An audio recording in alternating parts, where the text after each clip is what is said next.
Well, up, guys, this is my end of year review on the events of boxing in terms of ins and outs, fights of the years, what's happening in boxing overall. It's been up and down year in boxing. It hasn't been the best, hasn't been the worst. It's been a mixed bag basically. Highs and lows. Some change definitely in terms of promotional status of boxing, scandals and whatnot.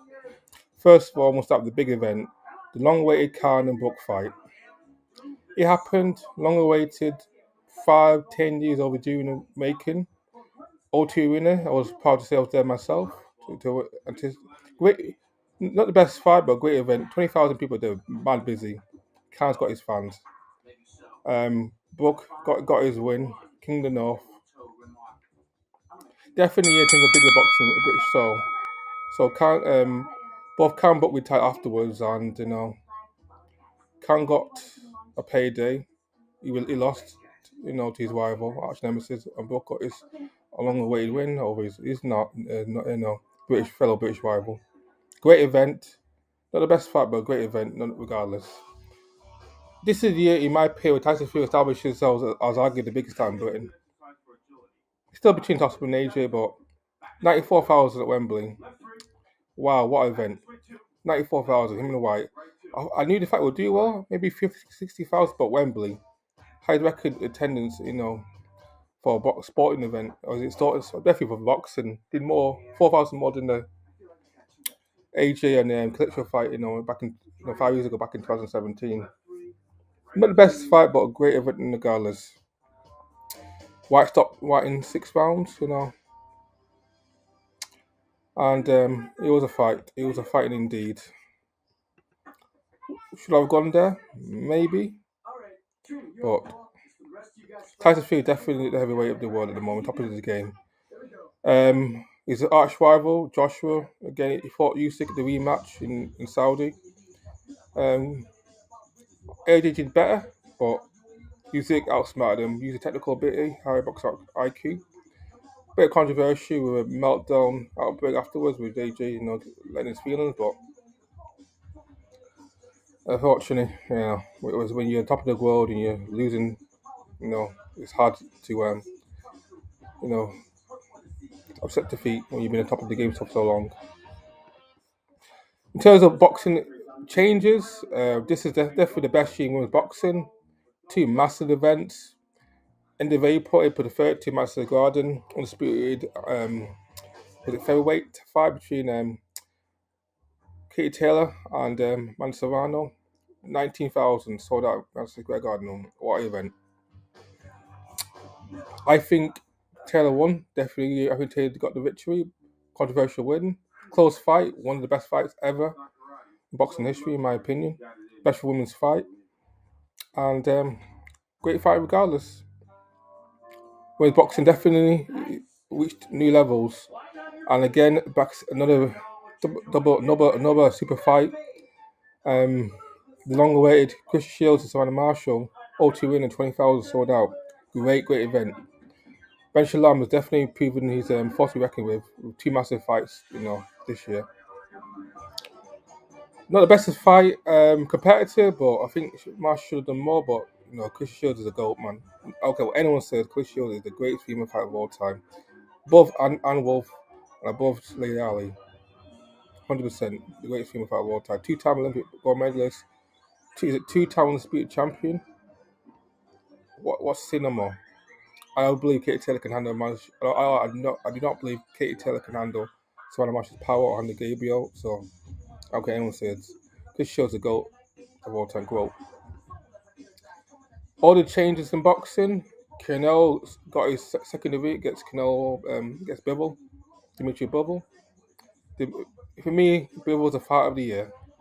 He beat pound for pound fight of the world. Canelo Alvarez controlled the distance, controlled the pace of the fight, and also did it with defeated another great fight into the guild with Milton Ramirez.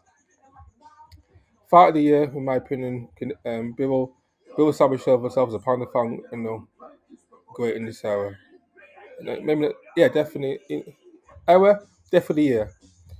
This year we finally got to see Bivol, as in terms of his boxing ability. A lot of doubt against Bivol's boxing ability, gets disappointing win against Queen Richards, but I think Bill was maybe one of those fighters that he fights to come to the level of opponent. He takes you seriously. His A games is if not, then he's BC level, D level game. Bill was my fight of the year. Also, we got undisputed fight between on the undisputed lightweight champ between Devin Haney and Josh Kambosos. Haney again with solid boxing ability, and for me easily beat Kambosos 2 tries in a row. The rematch was not needed. Hopefully we'll see him in London Chicken next year.